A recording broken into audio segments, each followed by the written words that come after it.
నమస్తే. Welcome to VSR breaking news. ఏదైతే formula ఈ రేస్ కేసు ఉందో దానికి సంబంధించి గవర్నర్ గారైతే ఆ కేసును ఆమోదించడం అయితే జరిగింది విచారణ కోసం. దాంతో మనతోటి మాట్లాడడానికి పరిగి ఎమ్మెల్యే రామ్మోహన్ రెడ్డి గారు ఉన్నారు. మాట్లాడే ప్రయత్నం చేద్దాం. చెప్పండి సార్, ఏదైతే ఈ ఫార్ములా ఈ కేసుకు సంబంధించి ఇంతకుముందు 2-3 సార్లు కేటీఆర్ గారు కూడా అటెండ్ అవ్వడం జరిగింది. తర్వాత ప్రెస్ మీట్ పెట్టి ఇది ఒక లొటపీస్ కేసు, ఇది పెద్ద కేసే కాదన్నట్టుగా మాట్లాడడం జరిగింది. ఎట్లా చూస్తారు? ఇప్పుడు మళ్ళీ తిరిగి విచారణకు ఆదేశాలకు రావడం జరిగింది. ఎట్లా చూస్తారు? నిజం అన్నది ఎప్పటికైనా సరే నిలకడగా ఉంటుంది. కొంత ఆలస్యం కావచ్చు, కానీ నిజం అన్నది ఎప్పటికైనా సరే నిలకడగా ఉంటుందని ఆ రోజు కూడా మేము చెప్పినాం, ఈ రోజు కూడా అదే చెప్తున్నాం.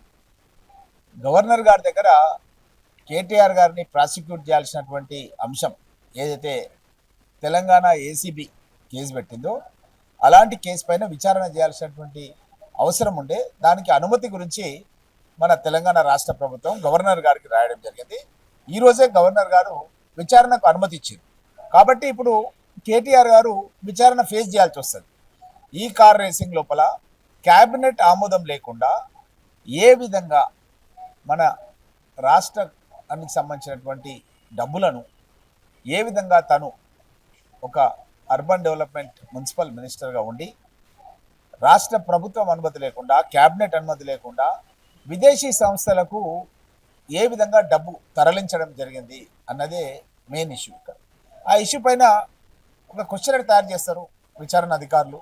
ఆ క్వశ్చనర్లో పాయింట్ టు పాయింట్ అడుగుతారు, అసలు ఎవరు అనుమతి తీసుకున్నావు, దాని మూలంగా ఎంత ఆదాయం వచ్చింది, నీకు అసలు మొదట స్పాన్సరర్స్ ఎవరు, నువ్వు మళ్ళీ తర్వాత స్పాన్సరర్స్ ఎవరు, అసలు స్పాన్సరర్స్ వదిలేసిండ్రా ఆర్గనైజేషన్ని, మరి అట్లా వదిలేస్తే టర్మ్స్ అండ్ కండిషన్స్ ఏంటి, ఇవన్నీ కూడా విచారణ చేస్తారు. విచారణ చేసి దానిపైన ఎలాంటి చర్యలు తీసుకోవాలో అలాంటి చర్యలు తీసుకుంటారు. ఏదైతే గ్రీన్ కో కంపెనీకి సంబంధించి ఆల్రెడీ వాళ్ళు ఒప్పుకున్నారు, మేము ఇచ్చినట్టుగా వాళ్ళు తీసుకున్నామని చెప్తున్నారు. మరి కాంగ్రెస్ ప్రభుత్వం ఏర్పడింది కదా, మళ్ళీ వాళ్ళు ఎందుకు వసూలు చేసుకోవట్లేదని కూడా ఇంతకుముందు ఒకసారి కేటీఆర్ సవాల్ చేయడం జరిగింది. కాంగ్రెస్ ప్రభుత్వానికి అవ్వట్లేదా వాళ్ళ దగ్గర నుంచి, మేము ఇచ్చినట్టు మేము చెప్పాము, వాళ్ళు పుచ్చుకున్నామన్నట్టుగా గ్రీన్ కో కంపెనీ కూడా చెప్పింది. కానీ ఎందుకు కాంగ్రెస్ ప్రభుత్వం ఇంకా జాప్యం చేస్తుంది, వాళ్ళ దగ్గర నుంచి వసూలు చేసుకుంటే తిరిగి వసూలు చేసుకోవచ్చు కదా అన్నట్టుగా మాట్లాడారు కేటీఆర్. అది గ్రీన్ కో కంపెనీకి కేటీఆర్ దారదత్తం చేసిండా, ఇంకెవరికైనా చేసిండా అన్నది విచారణ లోపల తేటతెల్లమవుతుంది. అయిన తర్వాత ఎవరికి దానికి బాధ్యులో వాళ్ళపైన యాక్షన్ తీసుకోవడం జరుగుతుంది. అప్పటి వరకు వేచి చూడాలి. ఎందుకంటే విచారణ జరగకముందే రికవరీ అనేది ఎట్లా జరుగుతుంది? ఫస్ట్ ఎక్కడైనా సరే మీకు తెలుసు, ఒక ఎఫ్ఐఆర్ అనేది జరగాలి, ఎఫ్ఐఆర్ జరిగిన తర్వాత విచారణ జరగాలి, విచారణ జరిగిన తర్వాత ఛార్జ్ షీట్ వేయాలి. ఇవన్నీ కూడా ఒక విచారణలో భాగంగా జరుగుతాయి అన్నమాట. ఇవన్నీ కూడా జరుగుతాయి తప్పకుండా. జరిగిన తర్వాత ఏ ప్రక్రియలో ఏ విధంగా జవాబులు వస్తాయో దాని ప్రకారం విచారణ అధికారులు తప్పకుండా వాళ్ళకు ఏ విధంగా చేయాలో ఆ విధంగా చేస్తారు. ఏదైతే ఈ కేసుకి సంబంధించి ఈరోజు హరీష్ రావు గారు మాట్లాడుతూ కక్షపూరితంగా కేటీఆర్ మీద వేస్తున్న కేసు ఇది పెద్ద కేసే కాదు, మొత్తం మీద కాంగ్రెస్ పార్టీ అటు రేవంత్ రెడ్డి కక్షపూరితంగానే చేస్తున్న పని అని చెప్పేసి హరీష్ రావు గారు మాట్లాడతారు. మీకు బాగా తెలుసు, ఇది ఇంతకాలం ఆపాల్సినటువంటి అవసరం కూడా లేకుండే. గవర్నర్ కార్యాలయం లోపల ఆగింది, ఇంతకాలం ఆగింది. ఈరోజే విచారణకు గవర్నర్ గారు అనుమతి ఇచ్చిండ్రు. ఈ గవర్నర్ గారు అనుమతి ఇచ్చిన తర్వాత విచారణ అధికారులు విచారణ చేస్తారు తప్పకుండా. దాని పర్యవసనం ఏందనేది మునుముందు మీరే చూస్తారు. ఈడీ వాళ్ళు కూడా ఈ యొక్క దానిపైన కేసు చేయడం జరిగింది. నేను అడుగుతున్నాను బీజేపీ నాయకులను, కిషన్ రెడ్డి గారిని, బండి సంజయ్ గారిని, మరి మేము మా ఏసీబీ కేసు తెలంగాణ రాష్ట్రం తరఫున మేము బుక్ చేసినాం, మరి మీరు కూడా ఎన్ఫోర్స్మెంట్ డైరెక్టర్ ద్వారా మీరు కూడా కేసు బుక్ చేసినారు, మరి మీరు ఏం చేసినారు ఇప్పటివరకు? మీరు ఇప్పటివరకు దాని మీద విచారణ చేయాలి కదా, మీరు విచారణ చేయలేదు. మేమంటే మా విచారణ చేయడానికి మేము గవర్నర్ గారి అనుమతి కోరినాం. మేము ఈరోజు అనుమతి ఇచ్చారు కాబట్టి మేము విచారణ స్టార్ట్ చేస్తున్నాం. మరి మీరు కూడా స్టార్ట్ చేయాలి కదా. మీరు కేంద్రం లోపల మంత్రులుగా ఉన్నారు కాబట్టి, రాష్ట్ర ఆదాయానికి గండి కొట్టారు కాబట్టి, గత బీఆర్ఎస్ ప్రభుత్వం లోపల 8 లక్షల కోట్ల రూపాయల అప్పులు చేసి రాష్ట్రం లోపల మేము 6 గ్యారంటీలు అమలు చేయడానికి తీవ్రంగా ప్రయత్నం చేస్తున్న సందర్భం లోపల మీరు చేసినటువంటి అప్పులకు మేము మళ్ళీ 2 లక్షల కోట్ల రూపాయల వరకు దగ్గర అప్పులు చేసి, మీరు చేసిన అప్పులకు ఇన్స్టాల్మెంట్స్ కట్టుకుంటా, ఇంట్రెస్ట్ కట్టుకుంటా ఎన్ని ఇబ్బందులు పడుతున్నాం అన్నది రాష్ట్ర ప్రజలంతా కూడా చూస్తున్నారు. దానికి ఎవరు కారణం? గతంలో 10 సంవత్సరాల పాటు బీఆర్ఎస్ పార్టీ, కె చంద్రశేఖరరావు ముఖ్యమంత్రిగా ఉండి, కేటీఆర్ మంత్రిగా ఉండి, వీళ్ళందరూ కూడా కలిసి మన రాష్ట్ర ఖజానాను కొల్లగొట్టిండ్రు. దాని గురించే ఈ కార్ సంబంధించినటువంటి విచారణ ఒకటే కాదు, మీకు అందరికి తెలుసు ఘోష్ కమిటీ విచారణ ఉంది. గొర్రెలకు సంబంధించినటువంటి గొర్రెలకు సంబంధించినటువంటి కూడా ఆల్రెడీ అక్రమ కొనుగోలు పైన కూడా విచారణ జరుగుతుంది. ఈ విధంగా ఎన్నో స్కామ్స్ గత ప్రభుత్వం లోపల చేయడం జరిగింది. ఈ అన్నిటిపైన కూడా మేము యాక్షన్ తీసుకుంటున్నాం. అది విడతల వారీగా దాని సరైన సందర్భం లోపల తప్పకుండా దానిపైన యాక్షన్ తీసుకోవడం అనేది జరుగుతుంది. ఒకవేళ కేటీఆర్ గారు అరెస్ట్ అయితే వచ్చే నెలలో స్థానిక ఎలక్షన్లు, జడ్పీటీసీ ఎలక్షన్లు ఉన్నాయి. ఏదైనా ప్రభావం చూపే అవకాశం ఉందా? చట్టం తన పని తను చేసుకుంటూ పోతుంది. ఎవరో అరెస్ట్ అయితే ఎవరో అదైతే ఏదో జరుగుతుందని అనుకుంటే అది మిథ్య. మీకు తెలుసు, మొన్ననే జరిగినటువంటి జూబ్లీహిల్స్ ఎన్నికల లోపల నవీన్ యాదవ్ గారు దగ్గర 25-26 వేల మెజార్టీతోన అఖండ విజయం సాధించడం జరిగింది. ఏమన్నాడు కేటీఆర్? ఈ ఎలక్షన్ మాకు రెఫరెండం, ఈ యొక్క జూబ్లీహిల్స్ ఎలక్షన్ అనేది తెలంగాణ రాష్ట్రంలో భవిష్యత్ ఎన్నికలకు రెఫరెండం అని చెప్పి అన్నాడు. మరి రెఫరెండం అన్న వ్యక్తి ఈరోజు మాట్లాడతాడు ఆ విషయం గురించి. కాబట్టి ప్రజలకు అన్ని విషయాలు తెలుసు. కాబట్టి గతంలో జరిగినటువంటి పార్లమెంట్ ఎన్నికల్లో కూడా బీఆర్ఎస్ పార్టీకి ఒక్క సీటు కూడా ఇవ్వలేదు. ఎందుకు ఇవ్వలేదంటే గత 10 సంవత్సరాల కాలంలో వాళ్ళు ఏమి చేయలేదు. ఈరోజు హైదరాబాద్ చుట్టూ ఉన్నటువంటి Jawaharlal Nehru outer ring road, అసలు Jawaharlal Nehru outer ring road లేకుంటే మన హైదరాబాద్ని ఇప్పుడు గుర్తించలేని పరిస్థితి ఉంది. బెంగళూరు నుంచి కూడా పెట్టుబడులు మన తెలంగాణకి ఎందుకు వస్తున్నాయంటే గతంలో కాంగ్రెస్ ప్రభుత్వం ఉన్నప్పుడు Jawaharlal Nehru outer ring road అనేది మనం నిర్మించినాం. అదేవిధంగా ఈరోజు ఒక అంతర్జాతీయ స్థాయి international airport, Rajiv Gandhi international airport మన హైదరాబాద్ లోపల సోనియా గాంధీ గారి ఇనాగ్రేషన్ చేసింది. నేనున్నాను. ఒక వరల్డ్ క్లాస్ ఎయిర్పోర్ట్ ఎవరు కట్టారు? కాంగ్రెస్ గవర్నమెంట్ లోపల రాజశేఖర రెడ్డి గారు ముఖ్యమంత్రిగా ఉన్నప్పుడు సోనియా గాంధీ గారు ఇనాగ్రేషన్ చేశారు. అదేవిధంగా ఐఐటి హైదరాబాద్, సంగారెడ్డి జిల్లా కంది, మనం పటంచెరు దాటంగానే వస్తుంది.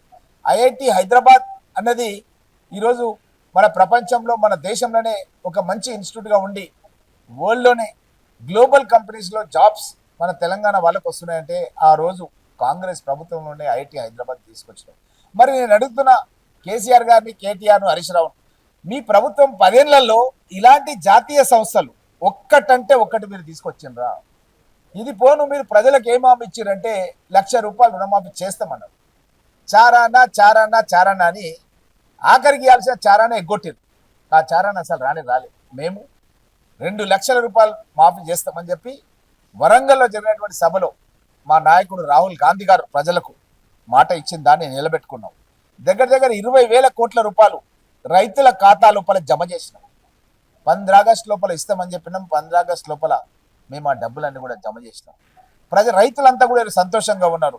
9 రోజులు 9,000 కోట్ల రూపాయలని మొన్న 2-3 నెలల కింద రైతుల ఖాతా లోపల ఒక్కొక్క ఎకరానికి 12,000 వేసే కార్యక్రమంలో భాగంగా ₹6,000 జమ చేసినాం. ఇంకొక 6,000 కూడా ఇంకా రాబోయే 3-4 నెలల ఆ పైసలు కూడా జమ చేస్తాం.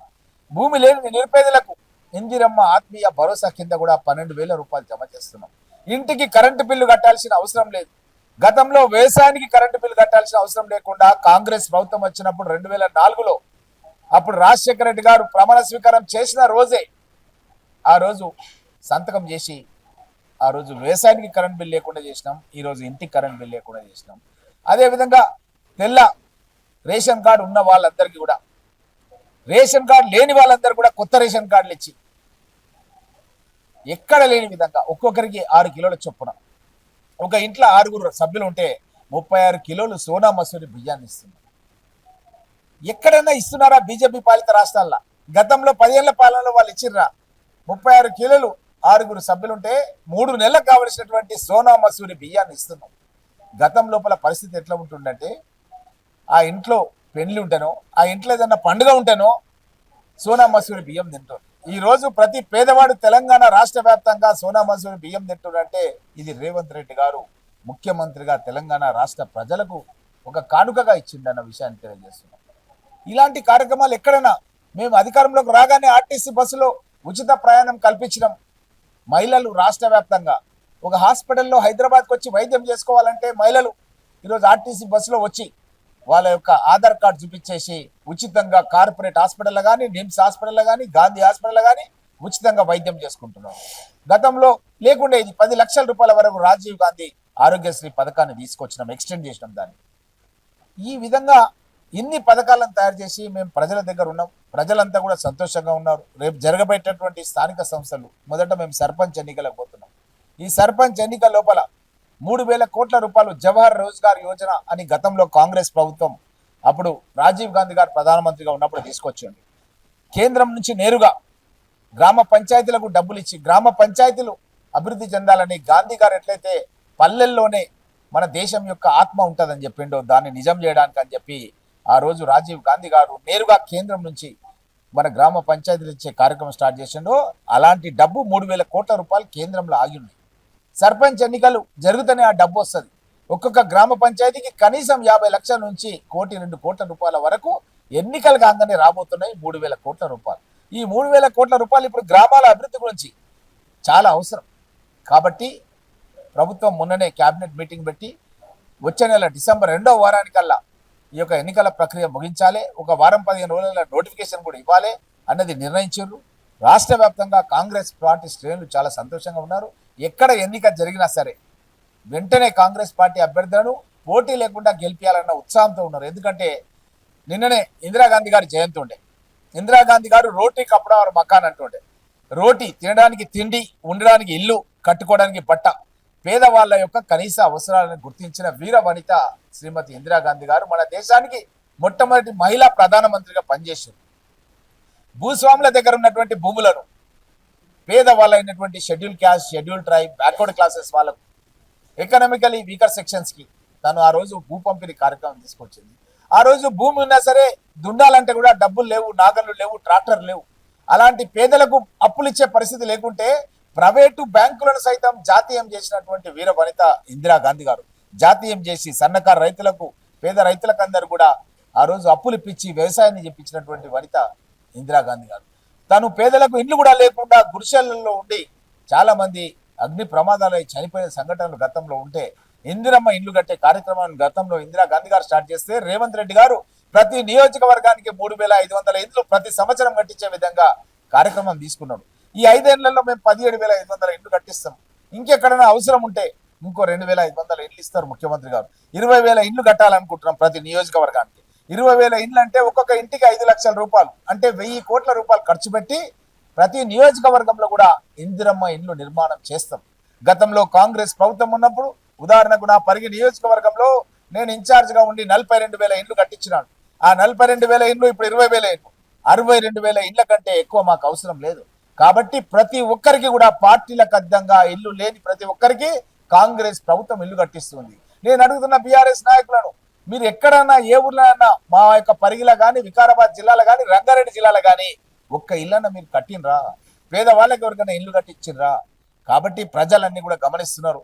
మేము ఇల్లు కట్టించి ఇండ్లకు కరెంటు ఫ్రీగా ఇచ్చి ఇండ్లలో పేద ప్రజలు భోజనం చేయడానికి వారికి ఉచితంగా వారికి సోనా మసూరి బియ్యాన్ని ఇచ్చి ఈ విధంగా ఆ యొక్క కుటుంబంలో ఉండే మహిళా సోదరిమణులకు కూడా ఆర్టీసీ బస్సులో వాళ్ళు హాస్పిటల్కి పోవాలన్నా, వాళ్ళ పిల్లల చదువులకు చూసుకొని రావాలన్నా, వారి యొక్క తల్లిగారింటికి పోవాలన్నా, మళ్ళీ అత్తగారింటికి దగ్గర రావాలన్నా వారికి అందరికి కూడా మేము ఆర్టీసీ బస్సులో కూడా ఉచిత ప్రయాణం కల్పించడం జరిగింది. కాబట్టి ప్రజలందరూ కూడా అన్ని విషయాలను సమగ్రంగా చూస్తున్నారు. కాబట్టి తప్పకుండా రేపు జరగబోయే స్థానిక సంస్థల ఎన్నికల్లో కాంగ్రెస్ పార్టీకి అభ్యర్థులు బలపరిచిన వాళ్ళను సర్పంచులుగా ఎన్నుకోవడానికి ప్రజలు సిద్ధంగా ఉన్నారన్న విషయాన్ని తెలియజేస్తారు. Subscribe us and press the bell icon for more interesting updates.